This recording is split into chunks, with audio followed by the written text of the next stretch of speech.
بسم اللہ الرحمن الرحیم۔ السلام علیکم۔ کیا ہوا جو ذرا زیادہ خرچہ کرنا پڑ رہا ہے؟ بیٹی کا بوجھ بھی تو اتر جائے گا۔ شہر بڑا پڑا ہے لڑکیوں سے، مگر وہ اماں کے پاس ہی دستے سوال لے کر آئے۔ باقی اللہ نصیب اچھے کرے۔ آج پھر سے بیٹی کے ہونے والے سسرال سے مہمان آئے بیٹھے تھے۔ اماں نے بڑے پڑے خاندان میں بیاہنے کا فیصلہ تو کر دیا تھا، مگر اب آئے روز کی مہمانداریوں سے وہ بھی تھکنے لگی تھیں۔ اچھا تھا کہ منگنی اور شادی کے بیچ زیادہ وقفہ نہیں تھا، ورنہ سال ہر سال کیسے ایک بیوہ عورت یہ تمام چونچلے پورے کرتی۔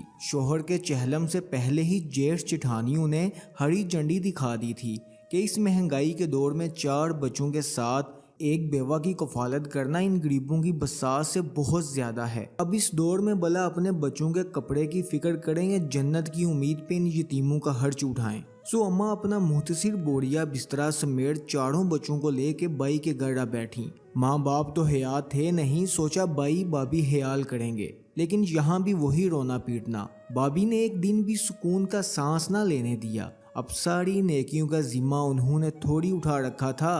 اماں نے وہی سامان اٹھایا اور ایک فلاحی ادارے میں آ کر پناہ لی۔ بڑی بیٹی کی اٹھان ہوئی تو اللہ نے فوراً سبب بھی بنا دیا۔ اب بیٹی کو بیاہنا تو تھا ہی، جیسے ہی رشتہ آیا اماں نے ہاں کر دی۔ 5 بھائیوں میں آخری لڑکا تھا۔ ماں باپ تھے نہیں اور گھر والے شریف بچی کی تلاش میں یہاں تک پہنچے تھے۔ جہاں رشتہ پکا ہوا وہاں شادی کی تاریخ بھی طے ہو گئی۔ اللہ اللہ خیر صلی۔ لڑکے والے بڑے اچھے تھے، بس ان کی یہ شرط تھی کہ ہمارے خاندان میں کسی کو معلوم نہ پڑے کہ وہ یوں ایک فلاحی ادارے سے لڑکی لا رہے ہیں۔ سو اماں کو ان کے خاندان میں یہ برم رکھنا تھا۔ آخر کوئی یتیم بچی کے سر پہ ہاتھ رکھ رہے تھے، یہ احسان کم تھوڑی تھا۔ سب جٹھانیوں کے میکے والے بھی تھے، کوئی عزت اور رکھ رکھاؤ تھا۔ اب یہ کیسے ہو سکتا تھا کہ ان کے خاندان برات کے ساتھ نہ آئے؟ سو شادی میرج ہال میں ہونا طے پائی۔ آخری بھائی کی شادی تھی، پھر برات کم کیسے ہوتی بلا؟ بس 150 لوگ ہی آنے تھے۔ یوں تو لڑکا سرکاری نوکر تھا اور اللہ کا دیا سب کچھ تھا گھر میں، پر خاندان میں عزت بھی بنا کے رکھنی پڑتی ہے۔ جہیز کا ضروری سامان تو سب کو دکھانا ہی تھا کہ بابیوں نے ایسے ہی کسی ٹٹ پونجیے میں رشتہ نہیں کر دیا۔ اب ان سب کی عزتوں کا پاس بھی تو اماں نہیں رکھنا تھا۔ بابیاں کیسے سن لیتی کہ لڑکی خالی ہاتھ ہی اٹھا لائے؟ ادارے والی باجی نے اپنے سب جاننے والوں میں کہلواوا بیچ دیا تھا کہ یتیم بچی کی شادی میں امداد کریں۔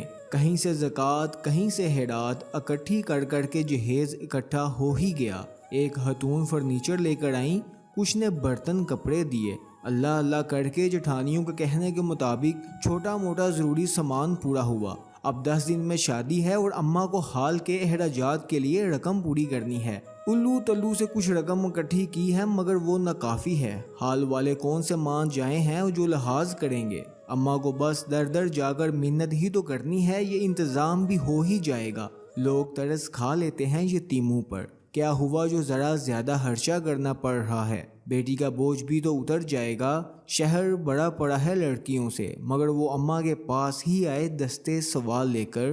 باقی اللہ نصیب اچھے کرے۔ ناظرین گرامی، ہماری چھوٹی سی سٹوری میں آپ کے لیے ایک چھوٹا سا سبق ہے۔ یقیناً اگر آپ نے اس سٹوری کو غور سے سنا ہوگا تو آپ کو وہ سبق مل ہی جائے گا۔ ہمیں اجازت دیجیے۔ اللہ نگہبان۔